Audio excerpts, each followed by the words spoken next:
Саламатсыңарбы? Göl azayып атат. Жүрөгүм ооруп атат. Тревога кылгым келди. Мына могу таштын түбүнө göl чайпап турчу. Толкун уруп, мына могу жерден басалчу эмес, суу болчу. Göl. Могу ысык көлдүн жүрөгү деген менин ташым ата жарыктык. Ушунун үстүнөн суу жайпап турчу эле. Жүрөгүм ооруп атат. Эми карагылачы канчага göl азайган. 1 метр жөн эле. Элестеткиле, могу таш. 1 метрге göl азайган. Деңгээли. Ошондо ысык көлдүн аянтын 1 метрге азайткылачы канча суу буланып кеткен. Чын эле ойлончу маселе да. Мен мурун айтып элем. Göl тартылат, кайра көбөйөт деп. 2-3 жылдан бери күтсөм жок. Көбөйгөн үстүндө болбой, тартылган үстүндө болот. Кудай бер Алла Таала өз жардам берип, баягы океандай болуп, прилив болуп, деңгээли көтөрүлүп калар деп Кудайдан 1000 мертебе суранабыз да.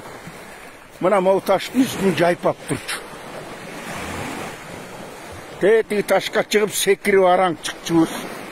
Мен далай сүрөткө түшкөм, анан үйгө барганда ушул ташка түшкөн сүрөттү көрсөтөм. Карагылачы, момунун түбүнөн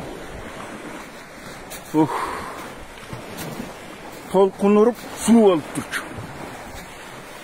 Мына касиеттүү көлүм-ай. Биз бөксөрсөк дагы сен бөксөрө көрбөй кокуй. Биздин тирегибиз, биздин сыймыгыбыз, ыйык көлүбүз.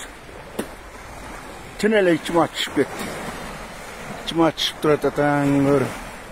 Ушул менен токтоп кайра бир эме болсо болот эле, кургакчылыкта кууратты.